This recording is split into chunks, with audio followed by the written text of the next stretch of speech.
Hey there, welcome to Shikara Art Studio. In this video, I'm simply going to give a brief description of paintings class 12.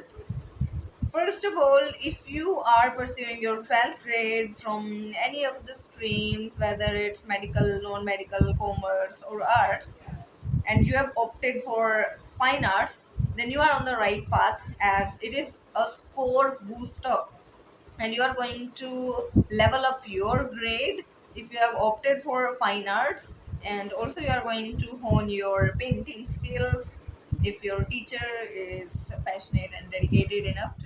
70 marks are given for the practical and 30 marks are for the theory part. Both are really super interesting. You can easily score 100 out of 100 even if you are a backbencher. I've also been a backbencher. I never studied too seriously and I can't cram the things, I can't learn the things exactly the way they are. I always try to mold the things and just be a little creative and do the things my way. So, if you are also that kind of person, you don't know how to mug up the things, you are very bad when it comes to cramming the part, you don't have to cram anything in painting.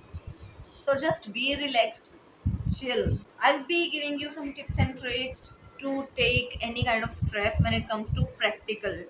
You are just supposed to make a beautiful painting in 3 hours. Even if it is not that beautiful, the examiner is going to give you full marks, 70 out of 70.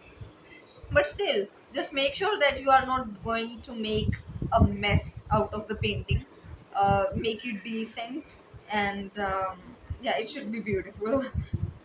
And another thing is the file you have to submit, and in that 25 sheets you have to submit.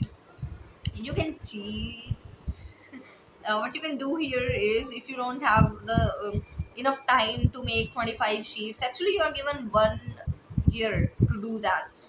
Still, if you haven't got 25 sheets, you can arrange from your friends, from anybody. uh, Also, you can make those sheets by your own.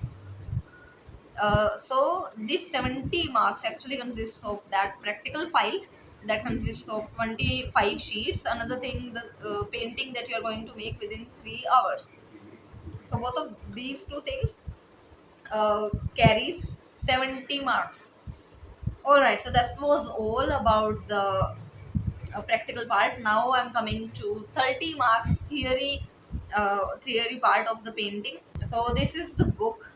It is a panoramic Indian painting. You can refer to this one. This is so uh, you can say interesting, so intriguing, just because the things are so simple in this, and you're not going to get bored.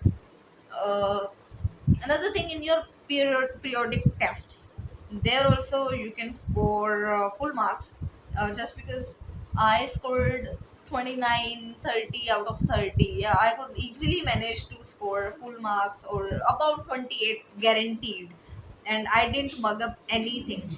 So I'm just going to give you simple tips and tricks on how to be a scholar.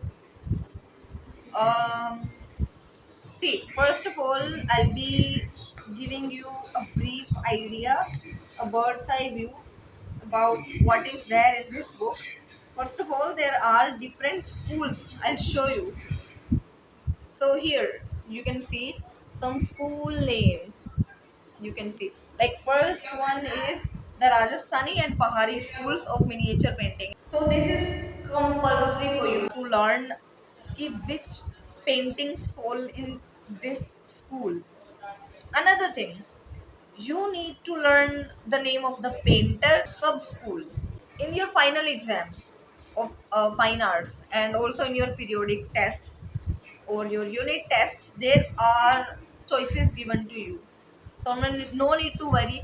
If you are given 5 questions, you can learn 3 questions by heart and just get um, an overall idea about rest of the two paintings, or you can completely skip them. No issues. Another good thing about it is the paintings that fall under a certain school, the courtesy, medium, and period is also going to remain same. So if there five things are given, you can skip two, remember just three. If seven things are given, skip these two, remember five, and you are going to get full marks. Trust me, you are going to get full marks. Yes, it's that easy. So it's not a big deal. And one by one, I'll be covering each and every single painting. So subscribe this channel. This was an overview of your fine arts subject, 12th grade. So thank you so much for being with me till the end.